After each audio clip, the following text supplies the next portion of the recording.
આ તો આપણી પરંપરા છે, આપણા ઋષિમુનિઓનું વિજ્ઞાન છે કે જે વિજ્ઞાનમાં એવી તમને ખબર પડે છે ક્ષય તિથિ છે, વૃદ્ધિ તિથિ છે, અધિક માસ આવે, ક્ષય માસ આવે, દરેક મહિનાઓના અધિપતિ ભગવાન કોણ છે તેનો પણ મહિમા ખબર. એકાદશીનું પુણ્ય વિદેશમાં જઈને પૂછો, 11 કરો છો, ખબર નથી શું છે 11.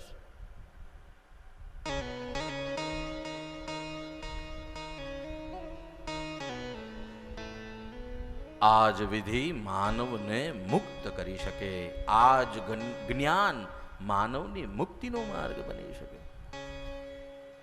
તો અહીંયા ભગવતીના અનેક સંસ્કારો, એમાં અન્નપ્રાસાદ સંસ્કાર થયા છે અને ભગવતી જે છે એ ત્યાં આગળ મોટા થયા છે. માં ભગવતી ચાલે ને ત્યારે માના પગની અંદર ઝાંઝરીનો ખનકાર બોલે ને ખન ખન ખન ઝાંઝરી વાગે છે.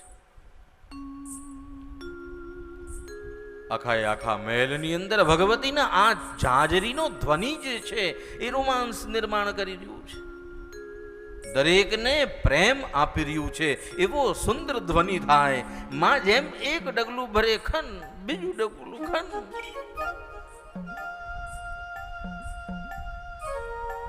માને જોવા માટે ગામના લોકો કતારમાં ઊભા હોય કે માં ઝરૂખામાં આવી અને દર્શન દાન દઈ જાય. એવી દિવ્ય બાળા સ્વરૂપ ભગવતી સતી દક્ષિણા મહેલમાં ઘોર ઘોર ફરે, દર્શન આપે, ભક્તોને ઈચ્છા પૂરી કરે.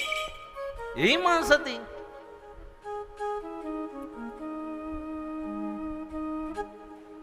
માં ભગવતી મોટા થતા ગયા છે ને માં ભગવતી એક વખત દક્ષ રાજાની પાસે બેઠા. નારદજી ત્યાં આવ્યા છે અને નારદજીને આસન આપવામાં આવ્યું છે.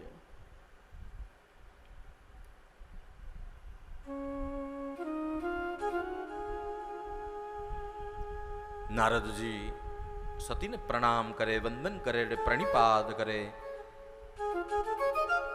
નારદજી કહે કે હે ભગવતી સતીમાં, આપનું પ્રાગટ્ય જે છે એ શિવ સાથે વિવાહ કરવા માટે થયું છે. મહાદેવ સમાન આખા સંસારની અંદર કોઈ નથી.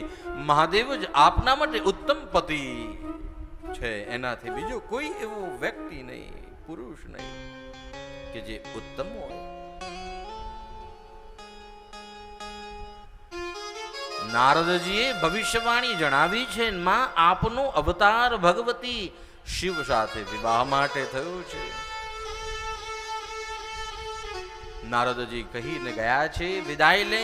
ભગવતીએ બાળલીલાઓ ઘણી કરી અને બાળલીલાઓ કરી યુવા થવા લાગ્યા. દક્ષને ચિંતા થવા લાગી. દક્ષને મનમાં એવી ચિંતા થઈ કે ભગવતી તો યુવા થવી રહ્યા છે, મહાદેવની સાથે લગ્ન કેવી રીતે થશે?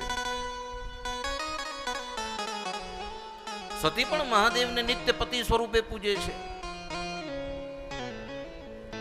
વીરડીને કહે છે આ ભગવતી, હે માં, હું મહાદેવને પ્રાપ્ત કરવા માટે વ્રત કરવા માંગુ છું. માની આજ્ઞા લીધા બાદ સતી ઘરની અંદર મહાદેવની આરાધના કરે છે.